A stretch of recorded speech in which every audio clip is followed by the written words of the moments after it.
mineração trouxe mais riqueza ou trouxe mais problemas para Minas? Você que tem uma visão sistêmica. A mineração acumula riqueza, principalmente para as corporações e para alguns poucos grupos em Minas Gerais e no Brasil. Porque, na verdade, hoje a gente vive o que eu chamo de um estado minero dependente, porque é o estado que depende, o país depende de commodities e Minas Gerais depende diretamente dessa commodity que dá tantos recursos, que são os minérios. Dulce, você tem Por ideia outro de lado, quantos por cento do PIB de Minas é minério? olha, eu posso te dizer que cerca de 7% do PIB brasileiro é minério. Eu não consigo te dizer agora, precisar, os números do PIB mineiro. Quais são os grandes problemas hoje que você enxerga em Minas Gerais dos minérios? Bom, tivemos rompimentos de barragens, mas eu queria que você desse uma overview. É o quê? É esgotamento de água, enfim. O que tem de mais preocupante hoje? Primeiro, a própria desestabilização dos ecossistemas. Esse é um problema sério porque há uma implicação geral na qualidade de vida, não é?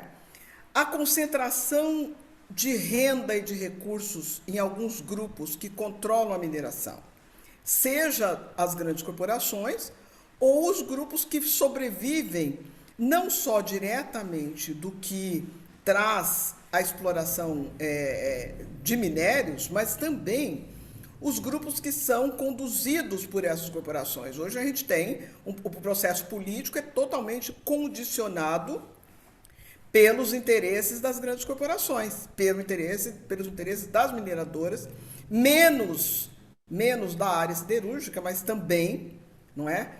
Então a gente tem o que se chama lá da mineroconivência, o próprio judiciário. Então há uma corrupção. Então essa relação da vida com o ambiente e com a produção do capital que é gerenciado por algumas pessoas, eu não estou falando aqui de sistema capitalista, de nada disso. Estou falando que os recursos são gerenciados por poucos. Eu acho que essa é uma deterioração social, causa uma deterioração social terrível. Agora, de termos de impacto ambiental, a água, definitivamente, não é? Os recursos hídricos são comprometidos.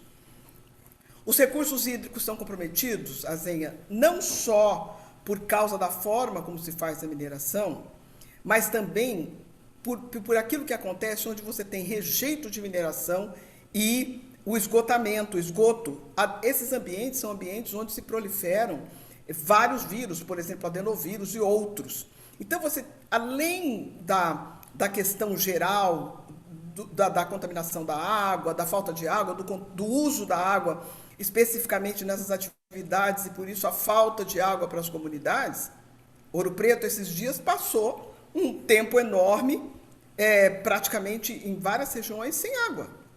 Não é? E onde está essa água? Para onde vai essa água? Quem controla essa água? Não é? Mas, além disso, tem problemas a médio e longo prazo, como aumento da temperatura do solo. A gente pode medir hoje o aumento da temperatura do solo, o que se inclui na questão das mudanças climáticas. A convivência com a contaminação. Esse é um processo perverso, Me porque diga uma inclusive é coisa, uma contaminação que é negada. quem são as grandes mineradoras aí do estado?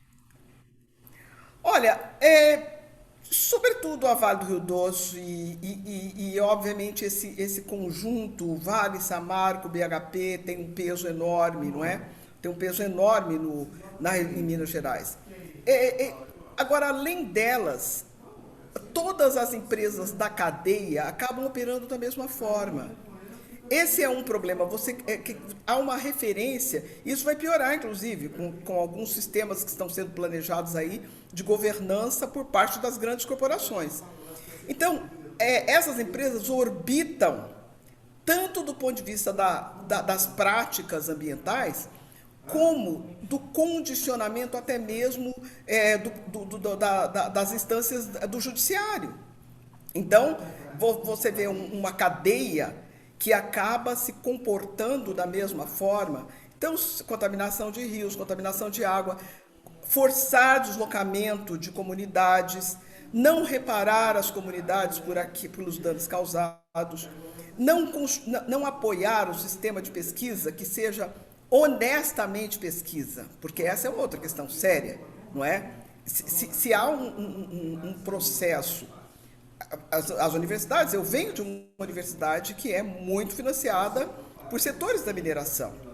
Agora, não é pesquisa universal que se faz, porque não se aceita, de alguma forma, aquilo que a gente chama do contraditório, né? Se alguém se opõe aos processos, aos métodos e à forma de se fazer mineração, geralmente essas pessoas acabam entrando em um espaço que é um espaço de destituição de poder e até mesmo de credibilidade.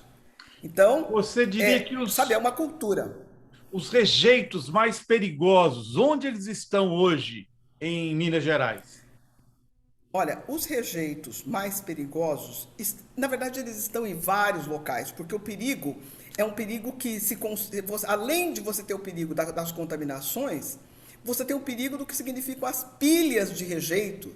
Não é essa? Você tem pilhas e pilhas de rejeitos que acabam comprometendo não só a paisagem, como a qualidade ambiental. Então, esse risco que são os rejeitos, a falta de cuidado com os rejeitos, está espalhada por Minas Gerais. Há um pesquisador extraordinário, que pesquisa mineração, um professor importante, inclusive meu colega, que ele diz: Minas é hoje um estado que é quase todo ele um depósito de rejeitos. Daqui uns dias a gente chega, nós vamos ter essas pilhas fazendo parte do cenário cotidiano. Mas a contaminação específica por metais e metalóides, que causa danos humanos e ambientais dramáticos, essa com certeza está concentrada nesses canais onde houve ruptura das barragens. Então, tanto na bacia do Doce, não é? Quanto na bacia do Paraupeba, esses rejeitos, sabe, há tanta inverdade nos processos, porque não dá para você conter a água, controlar uma água que se acumula em um rio ou em outro. Rio Doce é um lindo rio. O Rio Doce tem uma história, e ele faz uma história, porque ele acumula os rejeitos e depois ele redistribui os rejeitos. Ele criou cidades no Espírito Santo, que são o resultado, por exemplo, dos sedimentos, não é? Então, esses sedimentos acumulam metais e metalóides. E isso vai contaminando. E essa contaminação não se limita ao mar no Espírito Santo. Hoje, se ela atinge Abrolhos, hoje há pesquisas na Dinamarca, por exemplo, que começam a avaliar o impacto dos rejeitos pós-ruptura da barragem de Fundão. Não é? Então, e outra coisa, a contaminação do ar. Esses, não é? Principalmente o resultado de um manejo, aquilo que eu chamo, Azenha, de necroengenharia. Porque o Brasil tem uma engenharia maravilhosa, robusta, poderosa, e essa engenharia não é aplicada, por exemplo, no manejo desses rejeitos. Não é? A gente não está falando contra a mineração em si, a gente é uma crítica aos procedimentos. Azenha, nós vamos pagar caro por isso. Sabe por quê? Porque olha, o que o Brasil está fazendo é severo. Como é que você cria um processo de reparação e na reparação não organiza os rejeitos, justamente não pratica com qualidade essa engenharia que nós poderíamos fazer? Cria essa coisa, sabe o jogar para baixo do tapete? O jogar para baixo do tapete é esse. Põe nos containers, põe nos grandes galões e põe lá. Ou então faz como aconteceu agora em Pernambuco, que joga tudo numa determinada praia. Geralmente a água é o escoadouro desses rejeitos, não é? Quando existem soluções mundiais, eu fiz com os meus alunos, vários dos meus alunos, uma visita a alguns lugares onde se faz um tratamento adequado de rejeitos. Por exemplo, há uma história clássica na Espanha, onde houve um processo como esse de ruptura de barragem e toda a cadeia produtiva foi considerada, todas as pessoas, os sujeitos que moram na região foram considerados para encontrar soluções. É preciso pesquisa até para encontrar formas de se utilizar materiais, e nós temos pesquisas de qualidade na área de engenharia dos materiais, não é? Para se conseguir criar um processo de reciclagem e de inclusão, aquilo que a gente chama a vida do berço ao berço, não é? Isso é possível, nada disso é impossível para a engenharia e para a pesquisa. Todas as pessoas que vivem na bacia do Rio Doce ou na bacia do Paraupeba, seja atingido direto ou indiretamente, são pessoas que carecem de reparação. Essa reparação pode ser material e imaterial. Esse conjunto humano atingido, ele é atingido de várias formas. É atingido de forma direta pelas contaminações, é atingido de forma direta pela baixa qualidade de poder aquisitivo, porque as pessoas tinham seu quintal, produziam, faziam trocas, pescavam. Nada disso elas podem fazer mais. Então, a qualidade de vida delas, hoje, é muito inferior. E não serão R$ 1.400 por mês que vão resolver a vida das pessoas. Ô Dulce, nós temos a Lei Candir, que foi baixada lá no Fernando Henrique Cardoso, olha, nós precisamos competir no mundo, em que a mineração deixa muito pouco dinheiro na origem. Parece uma história quando eu fui lá para Serra Leoa, e eu fui em Serra Leoa, tinha acabado a Guerra Civil, e aí o meu guia, que era um cara muito inteligente, interessante, falou, vamos lá onde a Rainha Elizabeth visitou a mina de diamante. Aí eu fui com ele, eu falei, vou chegar lá, vou encontrar uma mina bacana, eles não iam levar a rainha em qualquer buraco. Cheguei lá, uma miséria, eles tinham tirado bilhões de diamantes, aquela miséria que eu falei para eles, você tem certeza que é o lugar certo? Sim, a rainha veio, andou aqui, pá, e foi embora. É assim aí em Minas, quer dizer, a mineração leva riqueza e deixa muito pouco para os moradores locais? Azenha, a mineração leva riqueza, produz pobreza, não é nem que deixe pouco, é que retira o pouco, porque as pessoas geralmente, você tem nessas regiões uma cadeia produtiva que se organiza por si própria, uma rede de produção, uma qualidade de vida, qualidade das relações, beleza estética das casas e da organização dos espaços, essas igrejas todas e tudo mais. Isso tudo é arrasado.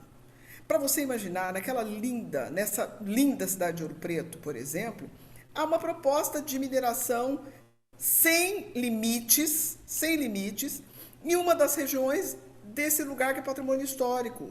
E o que fica? Para a gente, se a gente quiser pensar bem, o que ficou, grande parte do que ficou nessas cidades, que Ouro Preto, por exemplo, que foi mais importante que Nova York durante certos períodos da história, na produção de riqueza, não é? O que ficou foi aquilo que os escravos deixaram. A cidade só se mantém por causa da pobreza, porque todo mundo foi embora para Belo Horizonte, deixou para trás os casarões, os estudantes ocuparam os casarões. Então, na verdade, não há riqueza. E se você encontrar, olha, veja cidades como Itabira. Itabira, de forma anunciada, aquela Itabira do Carlos Drummond de Andrade, não é? De forma anunciada, tem apenas mais 10 anos de mineração. O que sobra ali é uma pobreza que se organiza de forma exponencial. Outra coisa, ela não fixa as pessoas, pelo contrário, força deslocamento. E, além de forçar o deslocamento, força um desapego, um desapego à própria terra e vergonha de ser tão submisso. As pessoas têm vergonha, primeiro, às vezes, vergonha porque não trabalham e porque não são as pessoas que usam aqueles uniformes, e alguns deles acabam chegando ao suicídio pela frustração de não estarem incorporados à corporação, não é? Porque vira isso. E por outro lado, essa pobreza mesmo, sabe, esses dentes todos arrancados dessa boca, sabe? O que sobra é miséria, doença, e em muitos casos, como há nesses grandes processos uma transposição de pessoas que são os trabalhadores que vão para a mineração e que depois vão embora, eles ainda deixam para trás os filhos órfãos da mineração. esses ciclos são ciclos imensos em várias cidades, não só de Minas como outras. Eu tenho trabalhado, estudado muito a Amazônia, é a mesma coisa, é o mesmo processo, não é? Esse capital também leva um controle da cadeia produtiva, por isso é que só sobra a pobreza. E onde está aplicado esse dinheiro? Esse dinheiro está aplicado nos fundos internacionais. Para você imaginar, nem o seguro dessas empresas é feito no Brasil. Por isso é possível para as empresas, esses grandes desastres causam um lucro, garantem um lucro extraordinário. Por quê? Porque o recurso do seguro é utilizado pela própria empresa para ela mesma. Não é utilizado para a reparação das pessoas. Então é um constante acúmulo. Exatamente. E sabe, nada fica. Nada fica. Ainda como foi lembra o tempo do Chico Rei, quando para ter algum ouro as pessoas tinham que esconder o ouro no cabelo, não é? E nesses processos as pessoas das cidades não têm noção nenhuma sobre o total dos recursos que chegam. O que vem como imposto da mineração para as prefeituras muito raramente é utilizado no desenvolvimento local. Para você imaginar, eu fui secretário de Educação de Mariana. Agora, você tem que brigar para comprar um ônibus para transportar crianças nas áreas rurais, é frustrante, não é? Não é absurdo? Uma cidade que recebe os royalties da mineração, não é? Que a sua arrecadação é muito inferior a esses royalties recebidos. Que a gente vai deixar que o exemplo de Minas seja o exemplo para todo o Brasil? O exemplo de Minas já é para todo o Brasil. Olha o que aconteceu no Maranhão agora com a Ignox Gold. Veja, os nossos diálogos com o Canadá, com as instituições canadenses, são mais produtivos do que com o Brasil. Olha o que aconteceu quando você teve uma região toda devastada pela ruptura de uma outra barragem de mineração de ouro, os recursos hídricos contaminados, as pessoas que já são praticamente excluídas de todo o processo. Esse modelo vai piorar e vou te dizer por quê. Há um processo agressivo de mineração dos chamados minérios, são os especiais, aqueles que são usados, que vão ser utilizados para, por exemplo, construção dos carros elétricos e tudo mais. Isso se chama um processo de mineração, e a China vem de forma agressiva operar nessa área, quer discutir com o Brasil sistemas ambientais. O Brasil não discute os processos ambientais nessa mineração dessas terras raras. Esse é o nome, mineração em terras raras. Então, o que está acontecendo hoje é uma entrega do solo e do subsolo, uma modificação nas leis, e há um outro processo que é chamado ESG, que é um processo de governança ambiental corporativa, que, pelo visto, vai passar por cima de tudo, das leis nacionais, aprovado em várias câmaras, não é? Sem que haja uma discussão pública. Essa é a hora da discussão pública, da chamada ao Congresso, da chamada ao sistema judicial, porque é entrega do solo e do subsolo, das riquezas, e com isso a entrega da natureza. Onde é que estão as terras raras, Dulce, no Brasil? Em várias partes do Brasil e concentradas em Minas Gerais, Maranhão e na Amazônia, principalmente. Porque aí estão esses minerais, não é? Esses minérios que são fundamentais para essa nova indústria.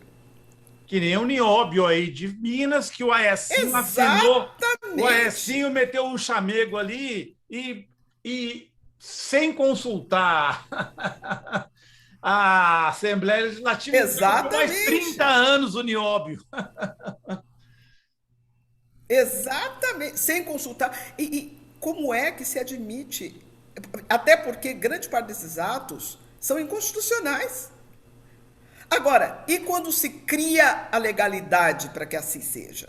No caso de Minas, A legalidade é criada principalmente por ação de setores do próprio judiciário, que entram em confronto com o Ministério Público Federal e tomam decisões nos territórios, criam normas, estabelecem formas de organização. E, Azenha, você está fazendo aqui uma conversa que não se faz. Você está conversando sobre o que é normalmente parte dos nossos pequenos papers, dos nossos projetos de pesquisa, mas a discussão nacional necessária não está sendo feita. É hora de fazer. É hora de fazer. Ou seremos ainda muito mais lesados, como nação,